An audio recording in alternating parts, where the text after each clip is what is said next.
Buenos días, chiquillos, chiquillas. Este es el curso de ecología que dictamos en la carrera de ingeniería agronómica. Hoy día es día martes, son las 9:45. Martes 26 de octubre.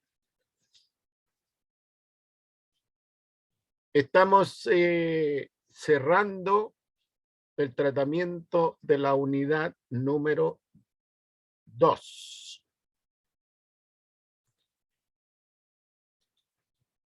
Según mi bitácora de capitán de barco, hoy día nos correspondía hacer la prueba, según cronograma, pero quedó fijada para el próximo martes 2 de noviembre, en la tarde, en la clase de las 14:30. Tenemos un fin de semana largo, lunes feriado, lo cual puede ser ventajoso para ustedes, pero también puede tener un efecto, un efecto negativo, en el sentido que nos podemos relajar más allá de la cuenta.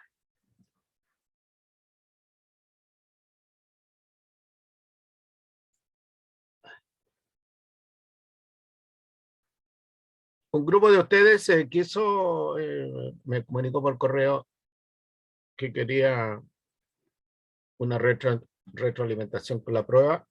Yo no tengo ningún problema, pero no en la hora de clase, sino que en la hora de atención de alumnos. Estaba mirando mi horario de trabajo y tengo disponible el día jueves desde las 4 de la tarde en adelante, 4 a 5. Así que cualquier persona que quiera revisar su prueba 1, su trabajo 1, lo puede hacer el jueves de 4 a 5. Eso sí que tiene que mandarme un correo, porque yo tengo que hacer las gestiones para que Zoom me permita conectarme con ustedes. Yo prefiero hacerlo en horario de atención de alumnos porque hay mayor privacidad, hay mayor disponibilidad de tiempo. Aquí por el tema de la clase, bueno, uno está un poco más apurado. Nosotros habíamos estado analizando lo que está en pantalla, Ecosistemas 2, el dinamismo ecosistémico. Entendiendo por dinamismo ecosistémico, flujo energético, los ciclos biogeoquímicos, los eventos, la sucesión y la estabilidad, homeoresis. El dinamismo ecosistémico para usted es tremendamente importante, ¿no? Por ejemplo, ya el flujo de la energía, los ciclos biogeoquímicos, los eventos, sobre todo si hay enfermedades, si hay plagas.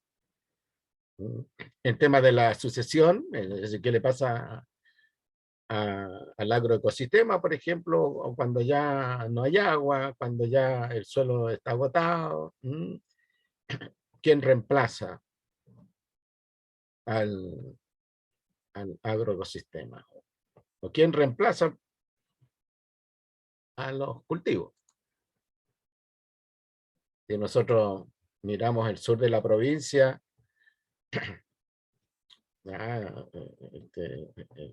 el sur de la región, de la cuarta región, vemos que por todos lados hacia el interior de las cuencas hay desertificación, en una zona donde originalmente había matorral esclerófilo en algunos lugares, o matorral xerofítico en otros, y ahora es terreno pelado. ¿Qué fue? ¿Qué fue lo que pasó?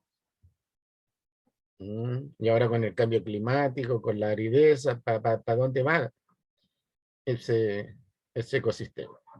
Bueno, un ejemplo de sucesión ecológica causada por una mezcla de acción humana y factores naturales.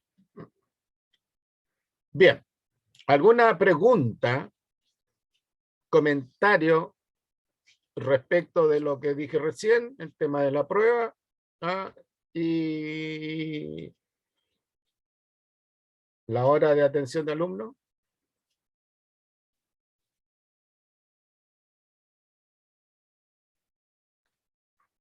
Nada, nada de nada.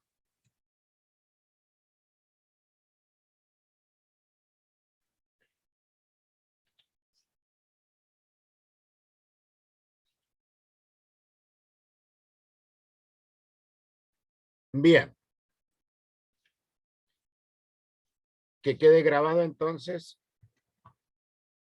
que no ha habido comentario al respecto. Según mi bitácora, esa ese tema, flujo de energía y balance energético, se analizó en la clase pasada, el flujo lineal de la energía, también, ya,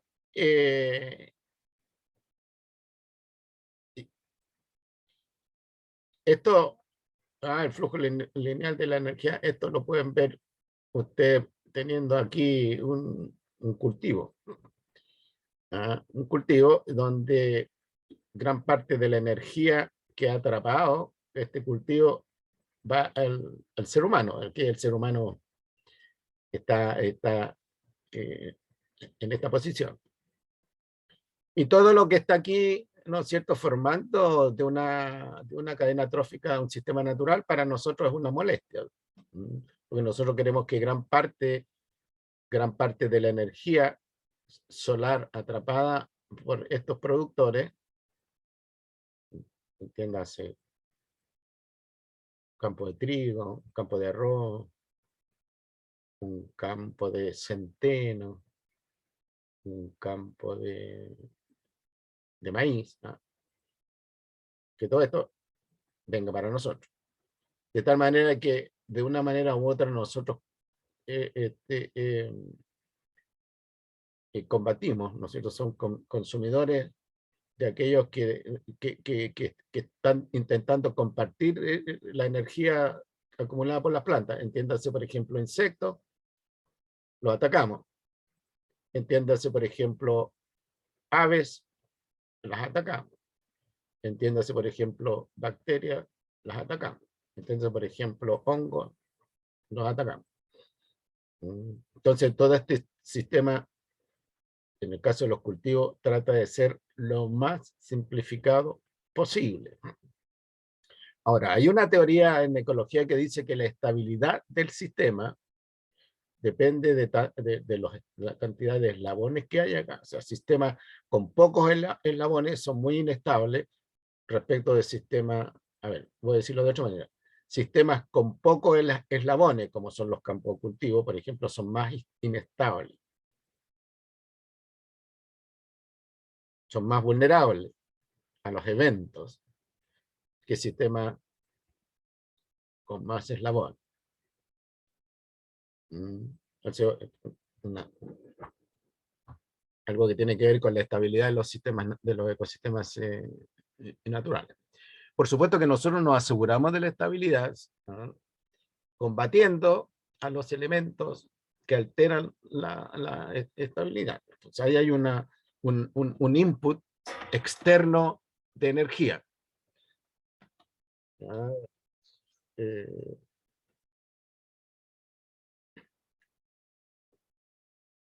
¿Qué hacen, no es cierto? Ese input externo de energía que hace que la productividad de este sistema, que el costo ya de la productividad de este sistema aumente. Ya. Ahora,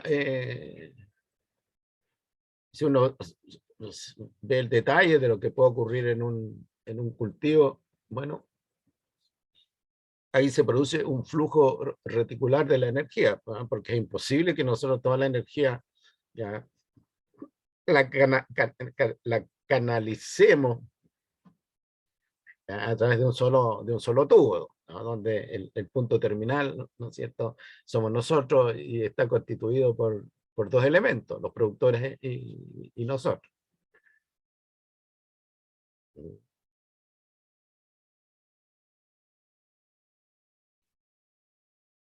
Ahora, mientras más tubular queremos hacer el sistema, más el costo de lo que produce ese sistema. Se trata de dejar afuera todos aquellos que andan dando vueltas y sabemos nosotros que existen, ¿verdad?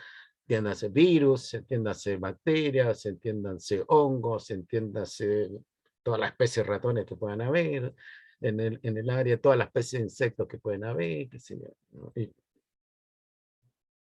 que quieran y que quieren hacer uso de ese recurso, pues, los productores.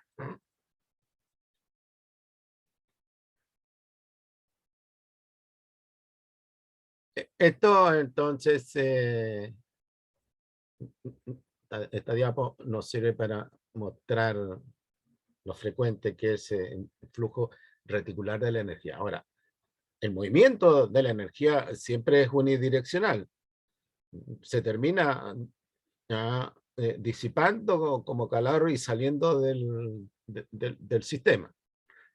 Por eso que los recursos que tienen que ver con energía, en sentido estricto, no son renovables, porque usted no puede llevar el calor hacia energía luminosa y de ahí volver a usarlo. En cambio, usted un kilo,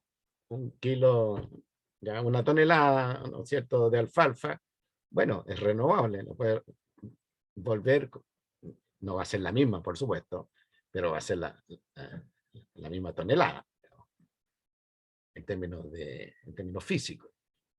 ¿Por qué? Porque ese es un recurso natural renovable. La energía no es un recurso en sentido estricto, no es un recurso natural renovable. Es un recurso infinito si pensamos en el sol. Ahora, si pensamos, ¿no es cierto?, en el combustible fósil, obviamente no es un recurso natural renovable porque se está agotando. En algún momento se va a agotar. Porque los depósitos, ¿no es cierto?, de combustible fósil no son infinitos. Son acotados. Mucho, muy grandes, pero acotados. El Sol acotado también, pero muchísimo, muchísimo más grande. La teoría predice que en algún momento, dentro de varios miles de millones de años más, el Sol se va a agotar. Y si el Sol se agota, el sistema solar se agota. El sistema solar depende ya de la energía del Sol. Pero no hay que preocuparse porque quedan para varios miles de millones de años más. Y algunos dicen que cuando el Sol se agote ya la especie humana se... También es una predicción basada, qué sé yo, en supuestos. Y cuando el Sol se agote no hay que preocuparse porque varios miles de millones de años antes la especie humana va a estar extinta. Eso obedeciendo, ¿no es cierto?, a leyes que tienen que ver con las especies. No hay especie que viva en forma, hasta el momento, no hay especie que viva en forma indefinida, infinita. Todas tienen la espada de Damocles sobre su cabeza, que es la extinción. Bueno, también tuvimos las transformaciones de la materia en el ecosistema. Esto es importante que lo tienen que tener claro ustedes, porque ustedes trabajan con el ecosistema, las transformaciones físicas, químicas, biológicas. Obviamente, la importancia de ustedes del ciclo del agua. Yo tengo, mi hijo es agrónomo y el tipo trabaja por allá por Rancagua, está vuelto loco con el tema de la sequía.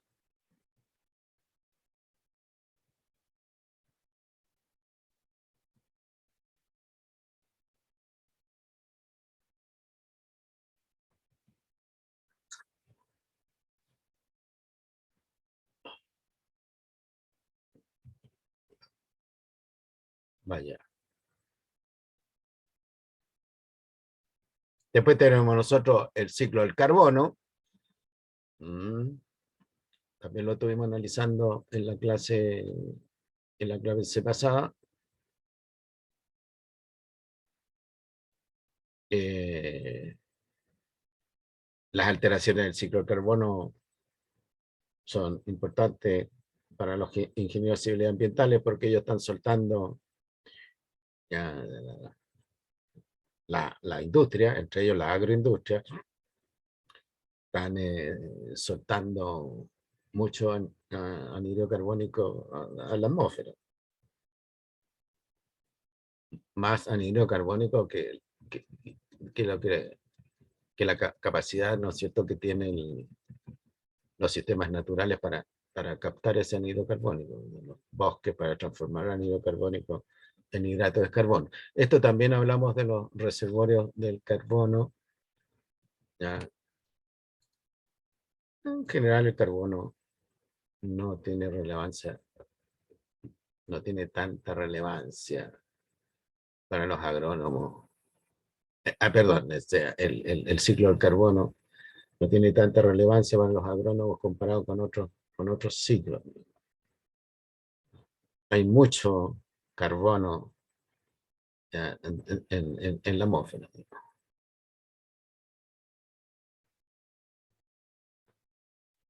Pero, en cambio, el ciclo del nitrógeno sí tiene importancia, ¿no es cierto? Y por eso cada cierto tiempo la actividad agrícola recurre a la fertilización con nitrógeno. Porque el nitrógeno en el suelo se agota. Esto, según mi registro, también lo estuvimos analizando. No lo estuvimos analizando. El ciclo del nitrógeno. El ciclo del nitrógeno es un ciclo bastante más equilibrado, ¿ya?, que el ciclo del carbono.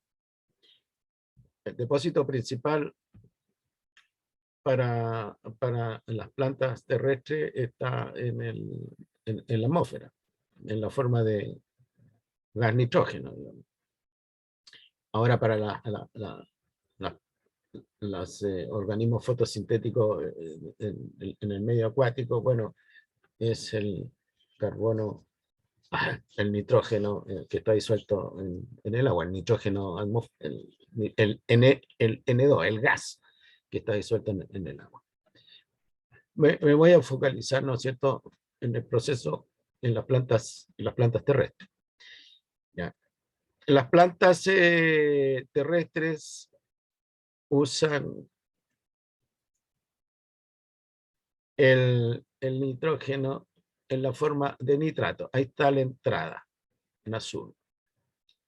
Y estas plantas usan ese nitrógeno para la elaboración de compuestos nitrogenados que van, ¿no es cierto?, a la cadena trófica, a la red trófica. Los organismos mueren, ¿ya?, y los restos de nitrógeno, ¿no es cierto?, son atacados por los descomponedores mineralizadores a través de un proceso que se conoce con el nombre de amonificación, ¿ya?, dejando a libertad, ¿no es cierto?, amoníaco, y eso ya lo transforman bacterias,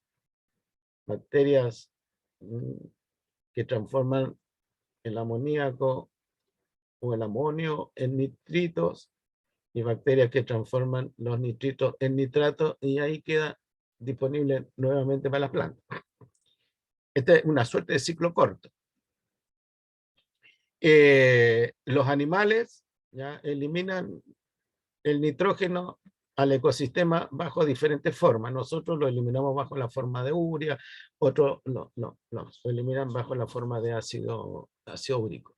Eso eliminado, ¿no es cierto?, al sistema, a la parte suelo, agua. Bueno, viene la acción entonces de las bacterias y hacen esta transformación, de tal manera que el nitrógeno sigue el ciclo que está en azul. Ahora, en los ecosistemas naturales, en algunos ecosistemas, no en todos, los terrestres, ¿no es cierto? Si hay plantas que tienen nódulos bacterianos, como la alfalfa, por ejemplo, captan el nitrógeno atmosférico a través de un proceso que se llama la fijación del nitrógeno, que es realizado por bacterias fijadoras de nitrógeno. Y estas bacterias transforman el N2 en nitratos, de nuevo queda disponible para la planta. Esto lo cumplen principalmente las leguminosas, que tienen en sus raíces nódulos bacterianos con bacterias fijadoras de nitrógeno. Ahora bien, en el suelo y también en el agua, estoy diciendo que me voy a referir fundamentalmente al fenómeno en el ecosistema terrestre, hay bacterias que toman los nitratos, los transforman en nitritos, y los nitritos en amonio o amoníaco, y de ahí a nitrógeno, y que se va a la atmósfera. Este es el ciclo grande, el ciclo amplio. De tal manera que si en el sistema no existen bacterias que hagan este proceso, de alguna manera el nitrógeno queda bloqueado. El movimiento, el ciclo del nitrógeno queda bloqueado. Y ahí, ¿no es cierto?, hay que agregar fertilizantes ricos en nitrógeno para fertilizar el suelo. O bien, el uso del nitrógeno por parte de las plantas en una agricultura muy intensiva supera la capacidad de las bacterias y por lo tanto este proceso hay que suplementarlo con nitrógeno, con fertilizantes ricos en nitrógeno. ¿Cuáles son las reservas de nitrógeno? Bueno, la principal reserva de nitrógeno está en la atmósfera, aproximadamente un 79%. Ya, de los gases atmosféricos está representado por nitrógeno. Cuando usted inspira entre otras cosas nitrógeno. Cuando usted expira, elimina nitrógeno. Y ahí está, la entrada y la salida están balanceados. Digamos. Obviamente que parte del nitrógeno se disuelve en la sangre. Ahora bien, cuando usted es buzo, ¿ya?, y se mete a algunas profundidades, ¿no es cierto?, en el mar, y sube rápidamente, el nitrógeno que está disuelto en la sangre de manera equilibrada tiende a salir de la sangre, y esto es lo que genera algunos problemas cerebrales bastante serios en los buzos, en los hombres rana, si bajan demasiado rápido, y peor aún, si suben demasiado rápido.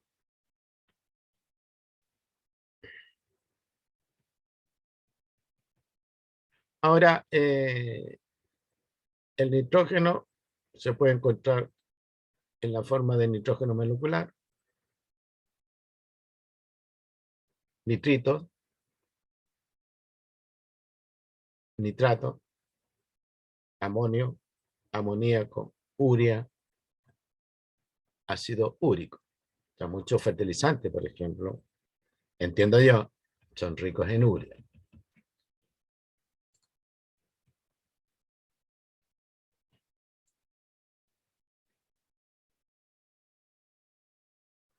Factores que potencian el desequilibrio del nitrógeno, ¿ah? El incremento de la temperatura en el suelo y en las aguas estancadas. Entiéndanse, grandes lagos, depósitos de agua para la agricultura, grandes depósitos de agua para la agricultura, el océano. Los aportes de nutrientes nitrogenados, fertilizantes ricos en nitrógeno, ¿no? Las aguas residuales sin tratamiento y la ganadería intensiva. La materia fecal de la ganadería intensiva. Los aportes de materia orgánica, los que llegan sobre todo al agua. Las aguas, ahí dice WAS, las aguas residuales, ricas en materia orgánica. Las aguas que eliminan, ¿no es cierto?, la materia fecal, los desechos de los alcantarillados, ¿sí? Y los detergentes. Actualmente los detergentes están siendo bastante amigables con el ambiente en estas materias, pero los primeros detergentes eran causa de alteración del equilibrio del nitrógeno. Fertilizaban las aguas, ¿ya? Y generaban un fenómeno que se conoce con el nombre de eutroficación. Eutroficación. Donde la temperatura del agua, la presencia de materia orgánica rica en nitrógeno, ¿ya?, fertilizaba las aguas y se generaban explosiones demográficas de algas. Las algas, sobre todo ciertas especies de microalgas, producen sustancias tóxicas que bajan la calidad del agua y producen la muerte de animales, nos sirven como agua de riego, y eventualmente pueden causar la muerte de las personas. Y además bajan los niveles de oxígeno del agua. Si bien es cierto, ellas captan el anhídrido carbónico para la fotosíntesis,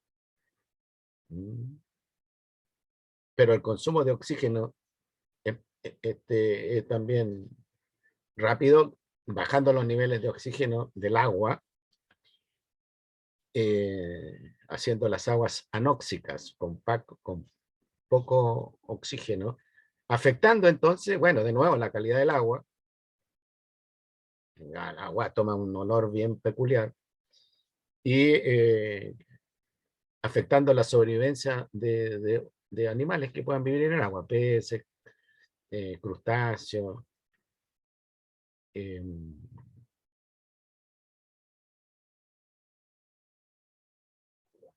otras microalgas, etc. Bueno, la sobrecarga la sobrecarga, eso quiere decir materia orgánica, producto de la incorporación al agua de materia rica, de agua, la incorporación de materia orgánica. De nuevo, materias fecales, de origen humano, de origen animal. El ciclo del fósforo. El ciclo del fósforo se conoce como un ciclo sedimentario, porque la vuelta del fósforo al sistema es producto ya sea de eventos geológicos que toman tiempo en ocurrir, bueno, como, ¿verdad?, levantamiento de la corteza terrestre. ¿Ya? En los sectores costeros, ¿ya?, es importante la acción del viento, en el desgaste de la roca, en la meteorización de la roca, la acción del oleaje, ¿ya?, en la meteorización de la roca y hacen posible entonces que los compuestos ricos en fósforo entonces quedan disponibles a la planta. El fósforo, ¿no es cierto?, es usado en la forma de fosfato. Ya sea disuelto en el agua, para el caso de los productores de los productores eh, pequeños, las microalgas, y disuelto en el suelo, en el agua del suelo, a los productores terrestres.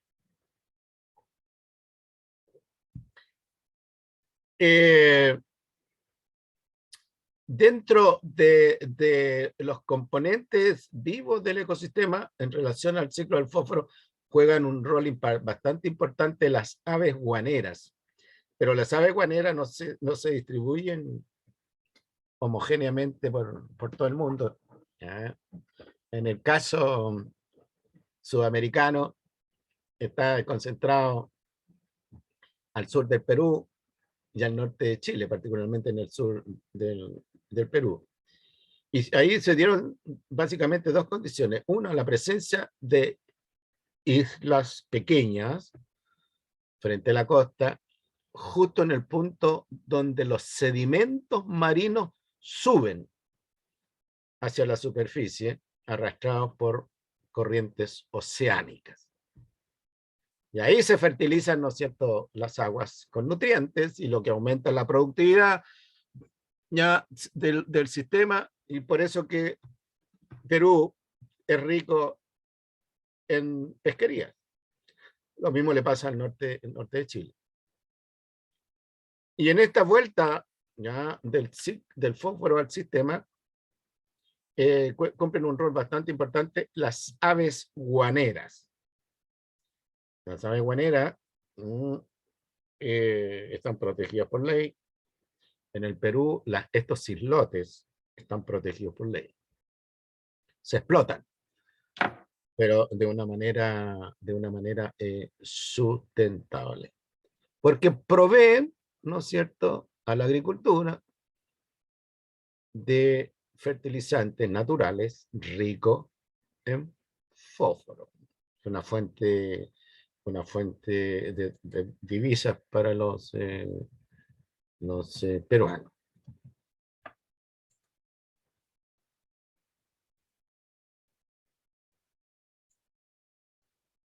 Aquí tenemos nosotros tres de las especies más comunes. Algunas de estas son migratorias y llegan hacia la zona nuestra.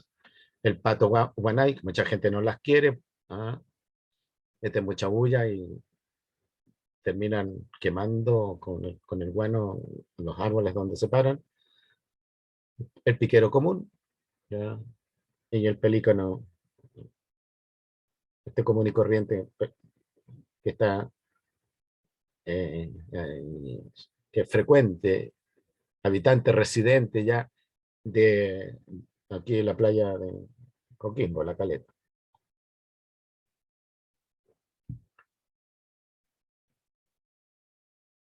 O sea, las cantidades de guano que están acumuladas el guano rico en fósforo, que están acumuladas en estos islotes peruanos, es tremenda, tremenda. Pero es un recurso natural no renovable, porque la tasa de explotación de ese recurso es más rápida que la tasa de explotación, que es la tasa de renovación del recurso. Y piensen que ahí, ¿no es cierto?, se ha ido acumulando guano por cientos de años. Después tenemos el ciclo del azufre. El ciclo del azufre, ya, recuerden que las plantas requieren azufre y lo usan en forma de sulfato, de nuevo lo absorben a través de las raíces, disuelto en el agua.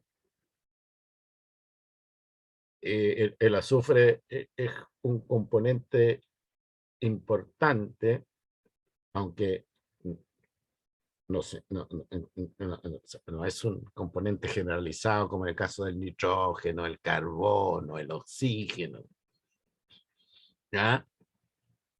Pero sí es un componente importante de algunos compuestos, ¿ya? Algunas proteínas, algunas enzimas, qué sé yo. Por lo tanto, ya la planta requieren que en el suelo haya niveles, ¿no es cierto?, satisfactorios de azufre en la forma de sulfato. El azufre, cuando está en la atmósfera, ¿ya?, puede estar bajo la forma de sulfuro de hidrógeno, puede estar en la forma de dióxido de azufre y puede estar en la forma de ácido sulfúrico.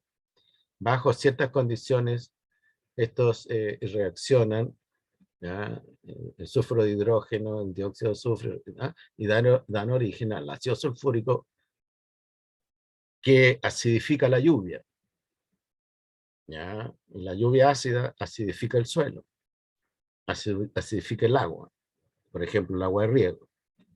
Y eso obviamente genera un efecto perjudicial para las plantas. En ciertas regiones de Europa, la lluvia ácida, por ejemplo, ha matado bosques y obviamente baja la productividad de los cultivos. Ahora, en suelos ácidos, ¿no es cierto?, la diversidad de los animales que favorece, ¿no es cierto?, el ciclo de los nutrientes a nivel del suelo. La, la, la, la, la, la, la descomposición, la mineralización, la fragmentación de los cuerpos muertos, bueno, por animales pequeñitos, qué sé yo. Todo eso se altera y por lo tanto se bloquea el ciclo del azufre. Entonces, es importante la liberación del azufre, compuesto de azufre, me refiero, por ejemplo, el combustible fósil, ¿no? El combustible fósil, carbón, petróleo, incluso la madera, la leña, o el carbón hecho a partir de madera,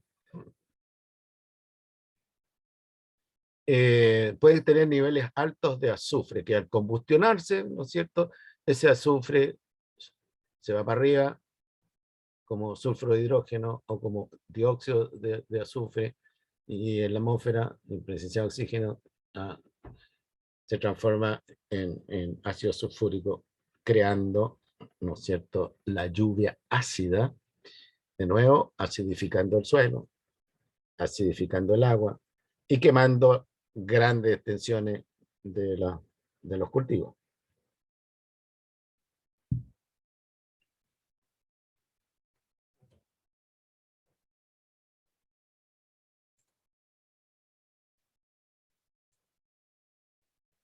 Después tenemos nosotros los eventos, ¿qué hora es? Las 10:26, terminamos a las 10:30, ¿verdad? ¿Sí, señor? ¿No, señor? ¿Qué día es? 10:30. Bueno, el ecosistema es un sistema, ya está claro, sistema complejo, que está conformado, ya también está claro, por subsistemas. Estos subsistemas, cada cierto tiempo, bajo ciertas circunstancias, se alteran y sufren de la ocurrencia de fenómenos que están ahí, ¿ya?, pero que no se manifiestan hasta que lo hacen de manera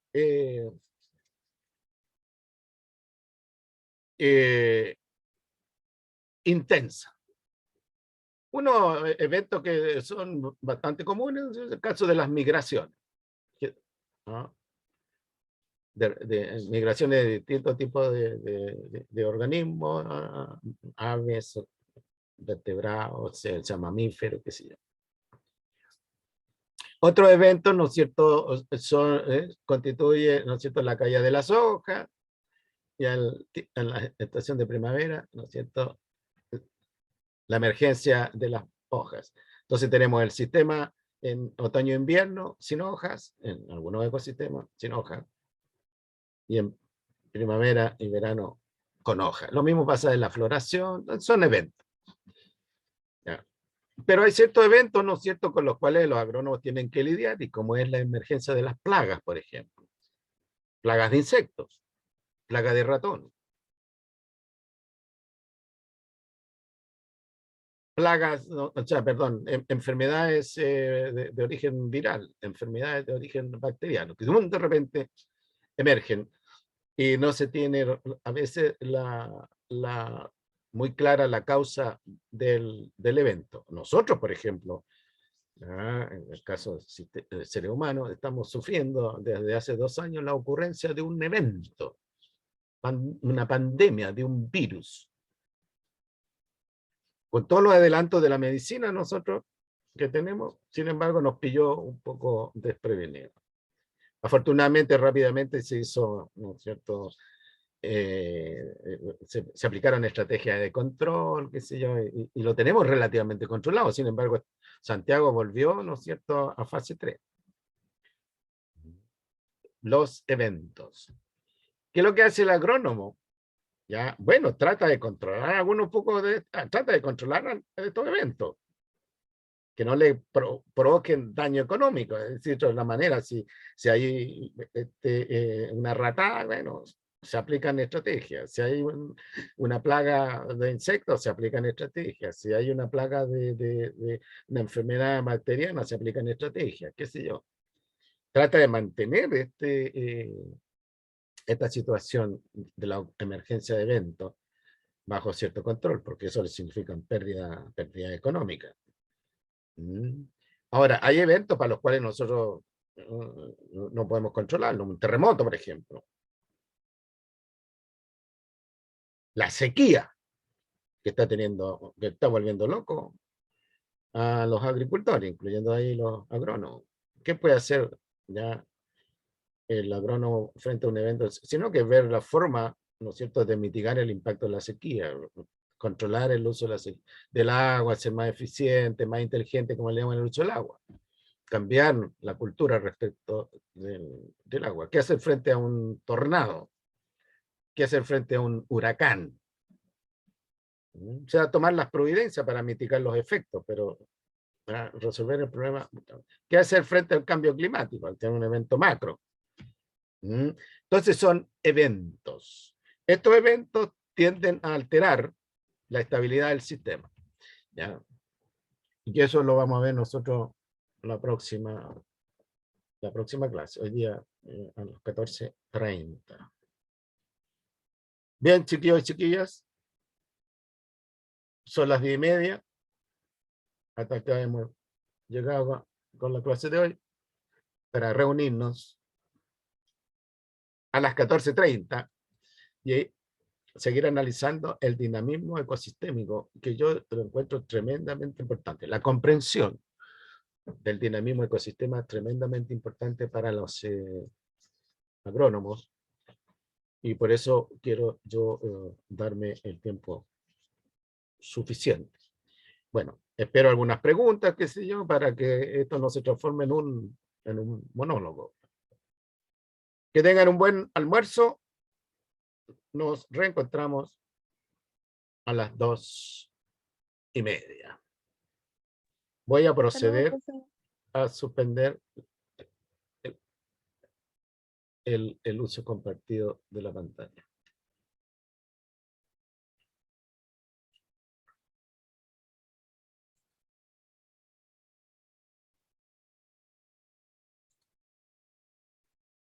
Chao, profe. Chao, que esté bien. Chao, profe, hasta la tarde.